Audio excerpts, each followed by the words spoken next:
fun guest in the studio with us today, one of my favorites. That's also because she is a good friend, but also because she's a very esteemed professional. And we've brought her in to ask her about something that is just what her specialization is. No. We've brought her in to ask her about marriage, and we're doing, as you know, this Y2 series, and Y2 sounds, you know, like Y2K, but the Y the series. disaster that never happened.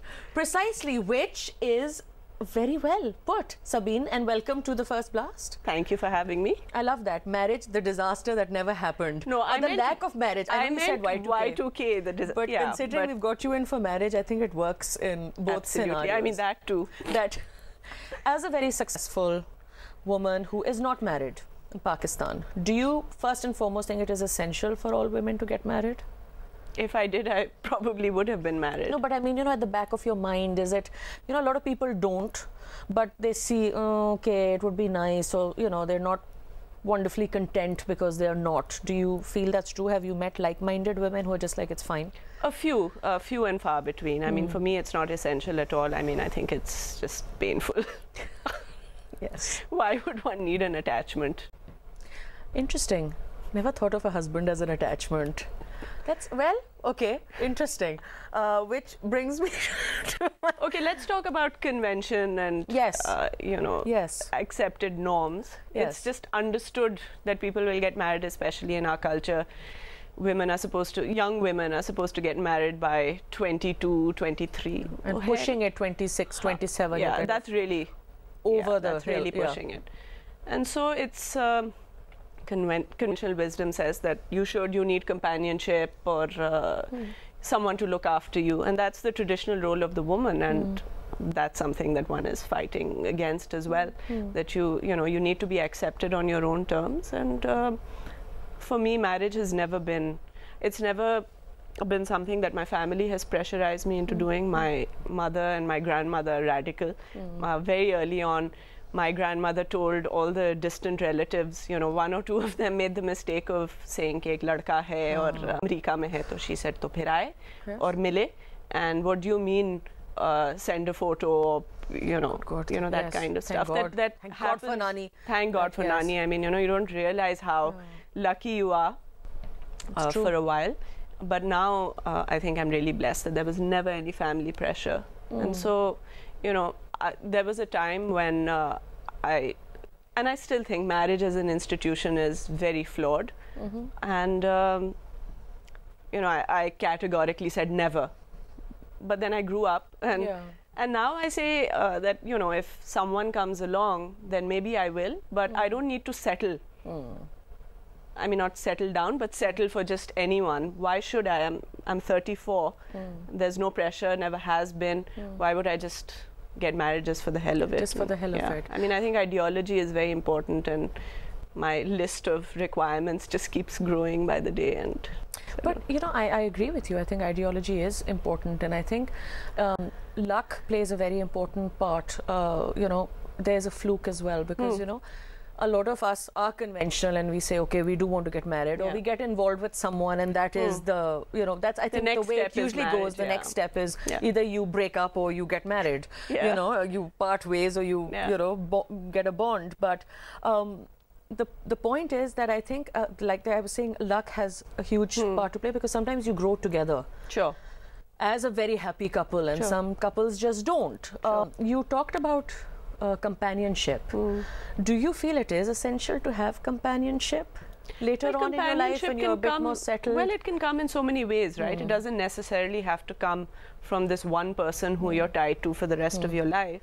It can, and often it doesn't. I mean, I've seen a lot of couples who, you know, are not happy, and so there's no, it's not guaranteed that your husband will look after you, provide for you, be there for you. It doesn't always pan out like that. So to me, it's very risky. That's true, it is risky. The other thing that I find really interesting, Sabine, is, you know, how a lot of times people are just like, marriage is a commitment. Sure. And there are two realms to it. One is that, you know, people are sticking to it, unhappy, miserable, but they're like, no, we're married, society, families, children, kids, you know, whatever, we can't let go. On the other side, there are couples who are just not working on it at all. Right. And I feel, forget the fact that it's marriage for a second. If it's any relationship. Absolutely. Like, I mean, as friends, you work at a relationship. You must, you don't go out of your way to hurt the other person's feelings, or So, do you feel people are getting a bit too flippant as well now about breaking marriages as well? Perhaps. I think people are flippant about all sorts of things, and so obviously relationships that require a lot of nurturing tend to fall by the wayside. You see it in people's jobs. They're not passionate and committed to an idea, and therefore probably in marriage as well. And a lot of times you hear about people who get married because it was the right time, the right partner, right by whose standards? Often parents or family pressure, and those typical investigations are done, and it's determined that this is the person you shall marry, and it's dictated to you, and this happens across all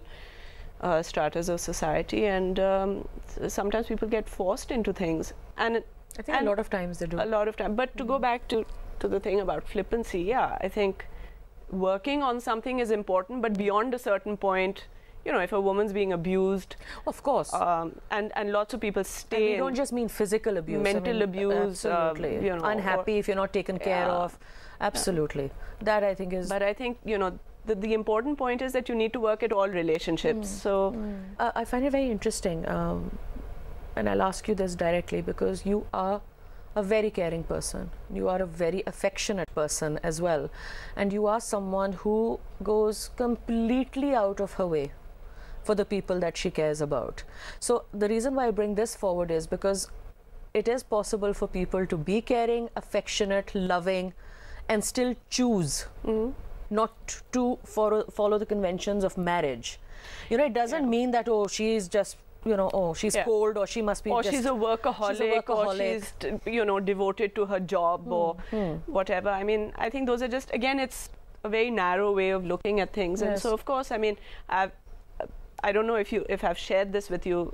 Well, I have actually. We were just talking about names, but I plan to adopt next year, and that's a huge issue, because it single parents in Pakistan, it's a huge cultural issue. There's a legal problem as well, but in the absence of that, until that happens, I've got all these little kids that are at different street corners, and who who you're very close to it. Absolutely.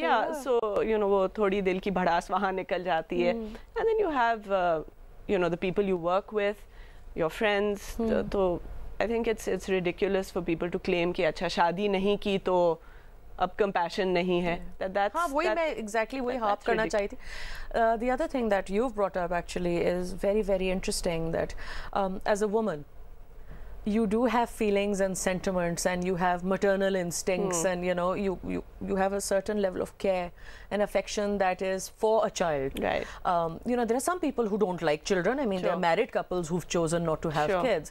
But it's interesting that you have consciously decided you do not want to get married unless you really find a person who is worth it. And you said luck, someone might just come along and blow my mind. But not for the sake of marriage. And I have told all the people who are close to me that if it comes to this, stop me. If you and not give you the advice, kar lo, maa ke vaste, budhapa aa gaya ab to. But you still want to adopt. You want to be a mother. I want to be a mother, and I want to adopt. I think, the whole adoption issue, it's a serious human rights issue.